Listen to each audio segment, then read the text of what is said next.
Eh bien, bonjour à tous. Il est maintenant 9h30, il est temps de démarrer ce live campagne. Écoutez, bienvenue et merci de votre participation. Donc, bienvenue à ce live campagne autour de l'après-CIPC, comment s'organiser. Après une première session mardi dernier autour du nettoyage du bâtiment, nous sommes là aujourd'hui pour vous parler de l'hydrazine maléique qui peut constituer un allié important pour la conservation. Alors, comme mardi dernier, ce live campagne sera animé par moi-même, Cyril Hanon, animateur filière pommes de terre chez Arvalis, avec deux de mes collègues, Michel Martin et Morgane Flèche, que je laisserai se présenter le moment venu. Donc, pour ce live campagne d'une durée d'environ 1 heure, une première partie, environ une demi-heure d'intervention sur l'hydrazine maléique en tant que telle, un allié important pour la conservation, par Michel et Morgane, et une seconde partie de réponse aux questions. Donc n'hésitez surtout pas à vous servir du petit chat pour la réponse aux questions, pour poser vos questions. Ces questions, nous les stockerons et puis nous essaierons d'y répondre en fin de séance. Donc je vais passer tout de suite la parole à Michel pour le démarrage sur cette partie d'hydrazine maléique, un allié important. N'oubliez pas non plus, sur le petit bandeau à droite de l'écran, là où il se trouvent les questions, vous aurez accès à un lien pour une enquête de satisfaction qui ne vous prendra que quelques secondes. Donc n'oubliez pas de cliquer le moment venu. Écoutez, bon live campagne et à tout à l'heure. Bonjour, bonjour à tous, bonjour à toutes. Donc Michel Martin, je suis responsable du pôle stockage et valorisation des pommes de terre à Arvalis, Institut du végétal. Et donc nous avons beaucoup œuvré depuis un certain temps sur le dossier après CIPC depuis plusieurs années maintenant.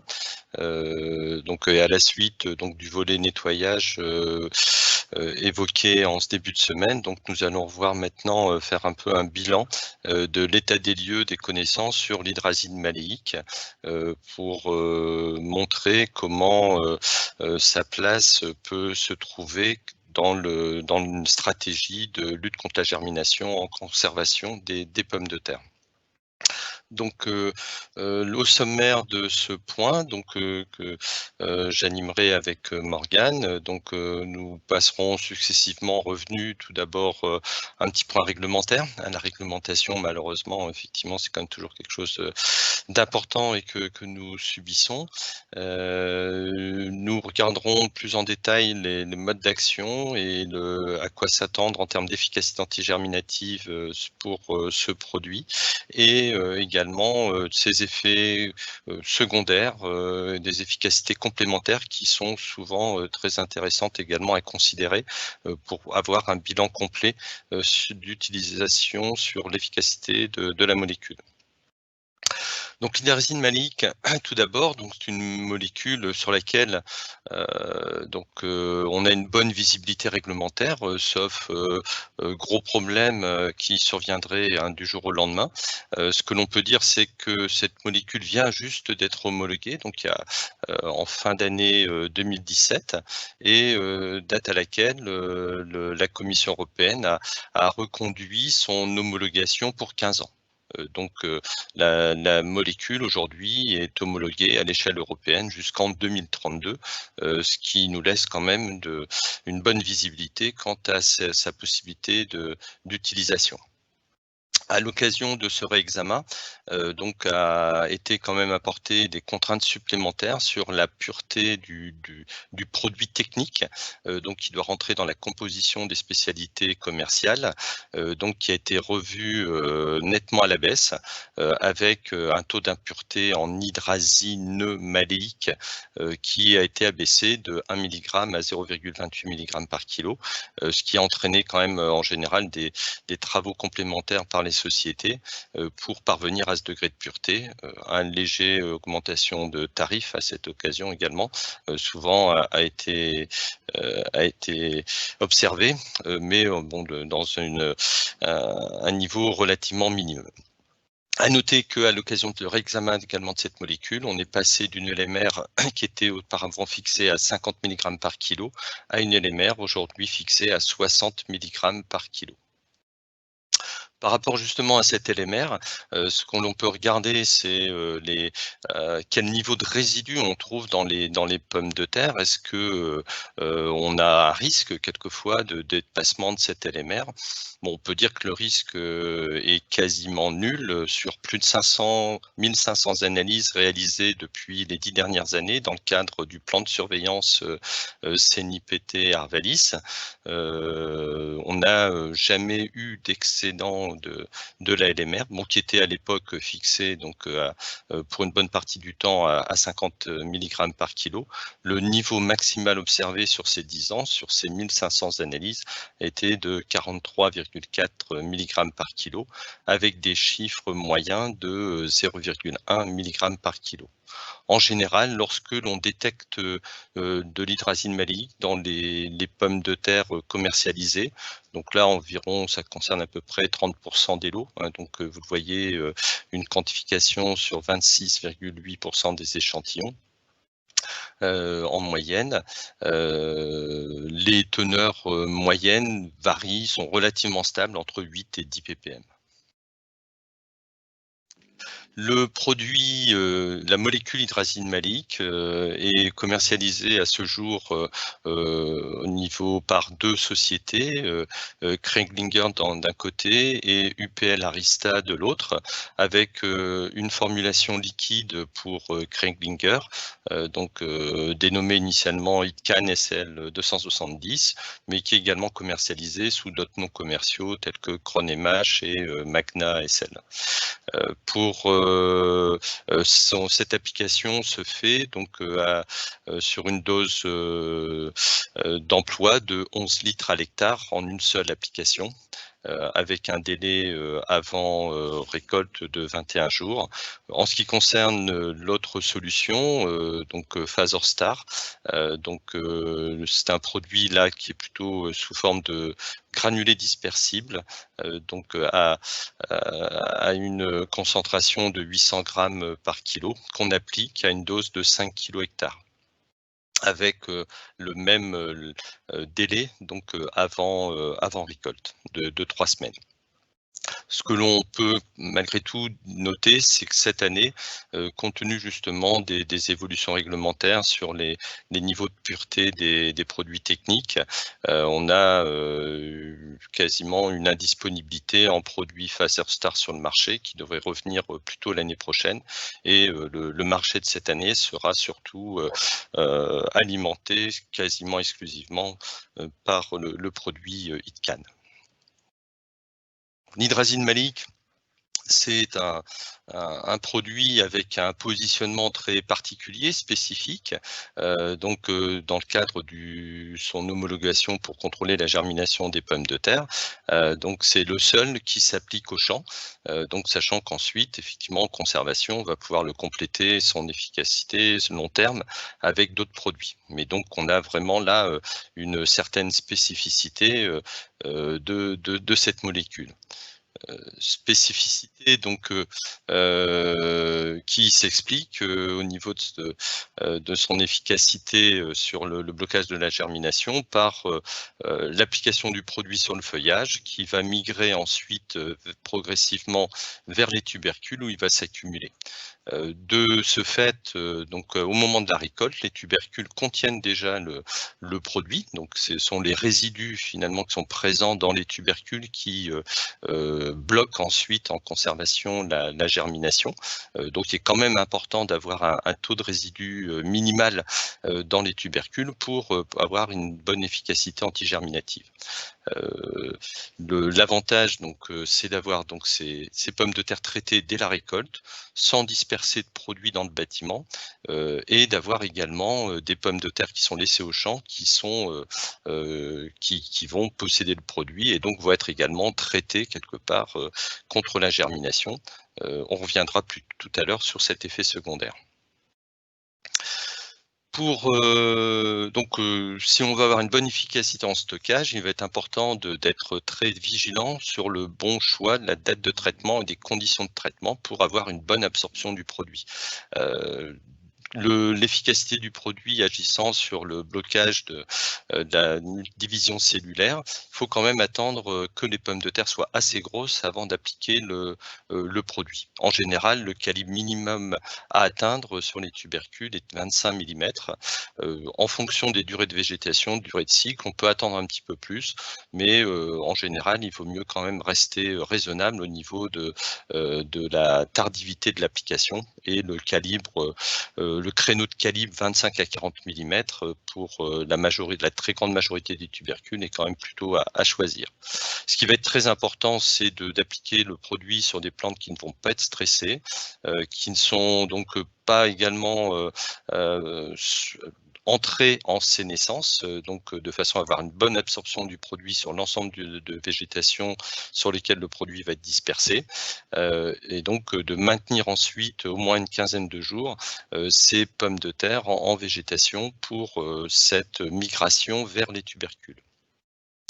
Les conditions de traitement donc sont importantes pour avoir cette bonne migration, cette bonne absorption, des températures pas trop chaudes, donc éviter les périodes de canicule, des températures inférieures à 25 degrés sont requises.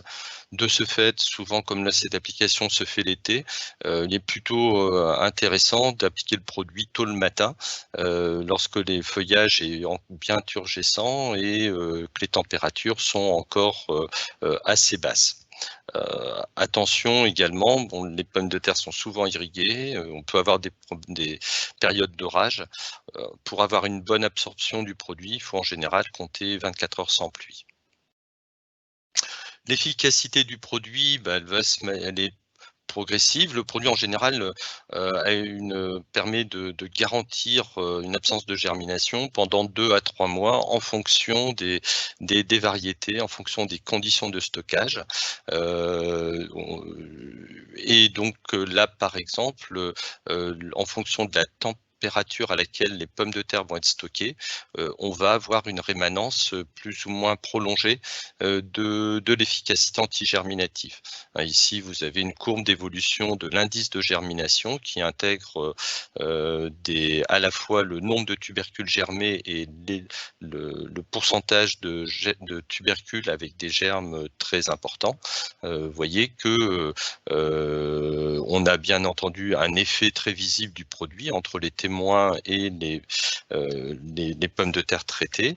On a également une efficacité plus importante lorsque les pommes de terre sont stockées à température un petit peu plus basse. L'efficacité va dépendre également de la variété, donc de son repos végétatif.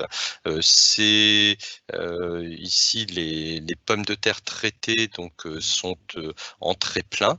Les pointillés correspondant aux témoins non traités.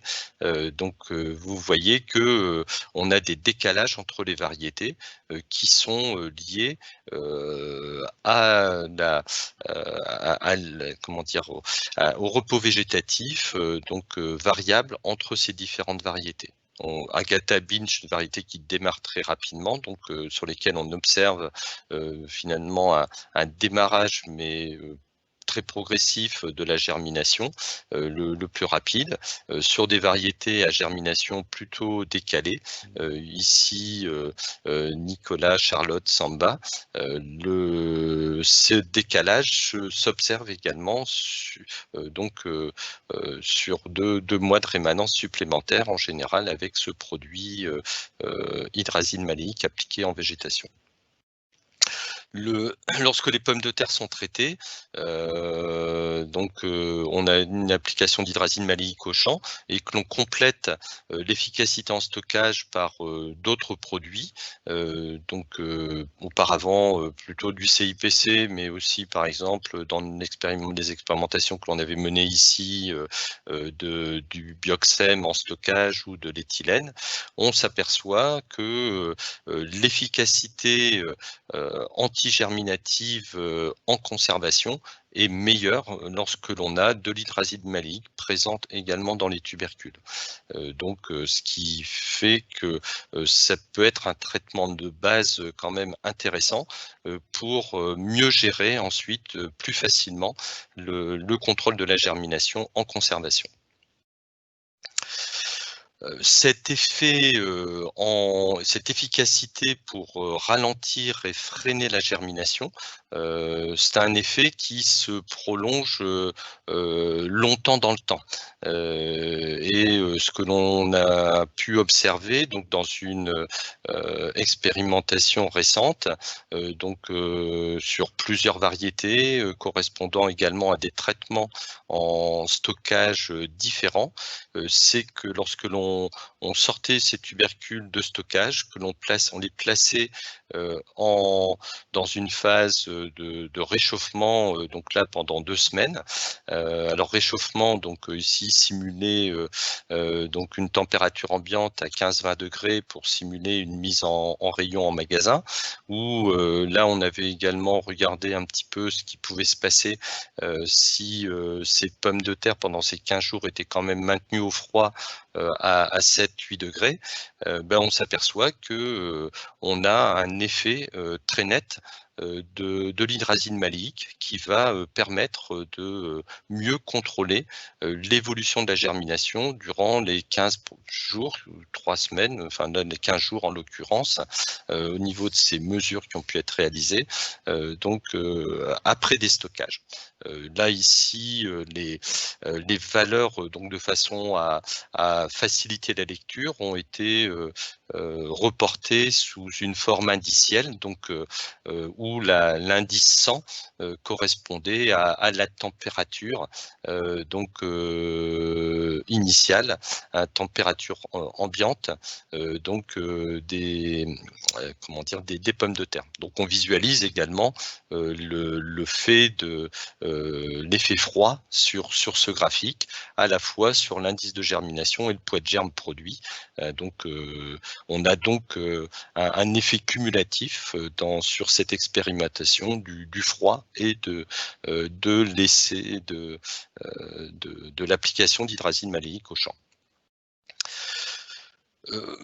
Nous avons travaillé également tout dernièrement des essais en culture de pommes de terre féculières, puisque là le fait d'avoir un arrêt de l'utilisation du CIPC pouvait poser peut-être plus de problèmes à cette filière qui utilisait principalement du produit sous forme de poudre ou de traitement liquide, du fait de bâtiments de stockage qui n'étaient peut-être pas forcément en général au top, et donc avec souvent des problèmes d'étanchéité qui laissaient penser qu'il y aurait certainement beaucoup plus de problèmes, de difficultés à appliquer des inhibiteurs de germination à l'avenir par thermonébulisation en stockage.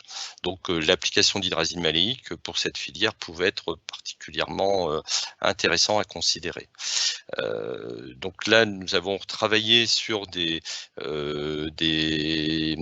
essais de date d'application pour chercher à voir un petit peu quelle pouvait être la souplesse que l'on pouvait avoir à utiliser ce produit de manière plus ou moins précoce durant le cycle de végétation ou plus ou moins tardive pour se caler au mieux aux périodes non stressantes, on va dire, en végétation, puisque la pomme de terre de fécule est généralement très peu irriguée, d'où la nécessité de se plier malheureusement aux contraintes météorologiques qui sont de plus en plus délicates. Au niveau de ces essais, de manière globale, donc là on n'a représenté que quelques données, des travaux ont été réalisés sur les principales variétés utilisées en conservation sur ces créneaux pommes de terre de fécule, avec les variétés Amila, Captavandel et Cardal. Sur les effets, souvent beaucoup de questions autour de l'impact possible de l'application sur le rendement. Au niveau des expérimentations que l'on a pu conduire, on n'a pas vu d'écart significatif sur le rendement, même si quelquefois on a quelques petits symptômes qui ont pu apparaître de jaunissement au niveau du feuillage sur les premières dates de stockage. Ce qui est important également, donc, c'était quand même de considérer le pouvoir donc de contrôle sur la germination en fonction de ces dates d'application. Ce qui ressort, c'est quand même que l'efficacité maximale en termes de contrôle de germination, donc ici vous avez des courbes qui traduisent l'évolution de l'indice de germination noté de 0 à 100, donc sur les différentes conditions. On voit bien que le témoin pour les 3 variétés, donc la courbe bleue, c'est bien elle qui démarre le plus vite, fort heureusement, et que le traitement hydrazine maléique exerce une efficacité pour contrôler cette germination. Ce que l'on peut noter, donc là, c'est que l'efficacité est en général toujours quasiment meilleure lorsqu'on a des applications plutôt précoces au champ. L'écart entre quand même les 2 dates d'application, mi-juillet, début août, est souvent quand même relativement faible. Par contre, des applications trop tardives, elles commencent à décoller la plupart du temps un petit peu plus vite. D'où, j'allais dire, des préconisations qui pourraient aller vers des applications sur pommes de terre de fécule, qui serait plutôt de se dire on peut, compte tenu du cycle de végétation qui est assez long, rien ne sert peut-être de se précipiter, donc surtout si les conditions d'application sont un peu difficiles à la mi-juillet, lorsque le stade 35-40 mm est atteint sur les tubercules. On peut peut-être attendre un petit peu, mais attention, il vaut mieux quand même appliquer le produit avant la mi-août pour garantir quand même une efficacité antigerminative, puisque c'est quand même l'objectif de l'utilisation du produit. Donc voilà, de manière assez rapide, mais quand même assez bien illustrée, les principaux résultats en termes d'efficacité directe de la molécule. Et je vais passer maintenant la parole à ma collègue Morgane pour passer en revue un petit peu les points secondaires et positifs de l'utilisation de l'hydrazine maléique. Michel, écoute, merci pour cette première phase de présentation. On a déjà quelques questions qui nous sont arrivées, on y répondra dans quelques minutes et effectivement, on cède la place à Morgane pour vous parler des effets secondaires positifs de l'hydrazine maléique. Morgane, je te laisse te présenter et démarrer la présentation. Oui. Bonjour à tous, donc Morgane Flay, je suis ingénieure stockage et conservation à Arvalis. Je travaille plus spécialement sur toute la partie inhibiteur de germination, donc comme vous avez déjà un petit peu parlé Michel, toute la partie post-CIPC avec le nettoyage des bâtiments et les alternatives au CIPC, donc notamment l'hydrazine maléique. Donc, je vais commencer ma présentation avec le premier effet alternatif, on va dire complémentaire de l'hydrazine maléique, c'est-à-dire les repousses au champ en année N+1. Donc, les repousses, on va forcément vouloir les éviter tout d'abord pour l'effet direct de la concurrence que ça peut avoir avec la culture qui suit, et également puisque ça sert de réserve aux nuisibles, donc par exemple aux doryphores ou également au mildiou. Donc pour cela, il y a des essais qui ont été mis en place. Donc tout d'abord un essai avec Binge, où là on a comparé le témoin non traité hydrazine maléique et une parcelle qui a été traitée au Phasor à 5 kg par hectare. Et on a regardé en année N+1 ce que ça donnait au niveau des repousses de ces tubercules. Donc le témoin, on voit que rapidement il arrive à 100% de repousses qui sont reparties, alors que sur la partie traitée avec le Phasor, on est à 30% de repousse, donc une efficacité de 70%. Avec la variété Charlotte, on est même encore mieux au niveau efficacité, parce qu'on a un peu plus de 10% de repousse en année N+1, donc soit une efficacité de 85%. Pour que ce soit peut-être plus parlant pour vous, voici des photos de ce qu'a donné l'essai. Donc ici, entourant bleu clair, vous pouvez voir nos deux témoins sur Binge et Charlotte. Donc là, ils sont germés à 100%, germés, pardon, ils sont repousses, il y a des repousses à 100%. Et ici, vous voyez la partie qui a été traitée phasor au préalable. Donc sur Binge, vous voyez, il reste les 30% de repousse. Et sur Charlotte, là, on voit bien la comparaison avec le témoin, parce que sur Charlotte, on a vraiment très peu de repousse. On a également fait ce type de suivi en parcelle agricole. Donc ici sur les variétés Binge et Mona Lisa, donc toujours avec la comparaison, cette fois-ci avec l'ITCAN, la partie liquide de l'hydrazine maléique, avec la comparaison témoin non traité. Donc sur Binge, on remarque qu'il y a 2,7 repousses sur 40 mètres carrés, alors que non traité à l'hydrazine maléique, on est à 7 repousses. Et sur Mona Lisa, là c'est encore mieux, on est à 0 repousse avec traitement, alors que sans traitement, on est à 4 repousses sur 40 mètres carrés. Donc une bonne efficacité quand même sur les repousses en année N+1. Maintenant, je vais vous parler un petit peu de tout ce qui est repousse physiologique. Donc je vous ai remis quelques photos pour que vous visualisiez un petit peu les repousses. Donc la première photo, là on a un tubercule de première génération et sur la photo du dessous, là on peut déjà avoir un tubercule de deuxième génération. Ici, je vous ai mis une photo avec le tubercule qui commence déjà à germer. Sur la photo numéro 5, ce qu'on appelle les tubercules en forme de poupée. Et enfin, les tubercules déformés, ce qu'on appelle aussi type diabolo. Donc, il y a une expérimentation qui a été mise en place sur potentiellement l'efficacité de l'hydrazine maléique sur ce type de repousse physiologique. Donc, je ne vais pas trop rentrer dans les détails de ce graphique-là. Juste qu'il en ressort de cette expérimentation, c'est qu'on a moins 4,8% de désordre physiologique, donc toutes les photos que je vous ai montrées précédemment, avec l'utilisation du phasor comparé à un témoin non traité. Donc, ce qu'il en découle de ces repousses physiologiques, c'est une incidence sur le taux de flottantes qui peuvent poser des soucis après en transformation à l'industrie. Donc ici, vous avez un graphique qui représente l'efficience du phasor sur ce taux de flottante. Donc ici, c'est tout ce qui a été bénéfique avec le phasor, donc c'est-à-dire qu'on a diminué le nombre de flottantes de manière significative, ce qui a donc augmenté le rendement net pour l'industrie de manière significative. Et je vous ai remis ici, au final, le taux de flottante avec l'utilisation de cette hydrazine maléique est très faible et il était inférieur à 1%. Donc un effet encore bénéfique qui n'était pas forcément attendu avec ce traitement inhibiteur de germination. Donc aussi un petit peu pour reprendre sur l'efficience du phasor, donc toujours en reprenant le rendement net et toujours en reprenant aussi avec l'efficacité sur le taux de flottante. En ordonnée, vous avez ces paramètres-là et en abscisse, vous avez la teneur en résidus de cette hydrazine maléique au sein des tubercules. Alors ici, ce qu'on peut noter, c'est que l'efficience du phasor augmente aussi en même temps que la teneur en résidus dans les tubercules augmente.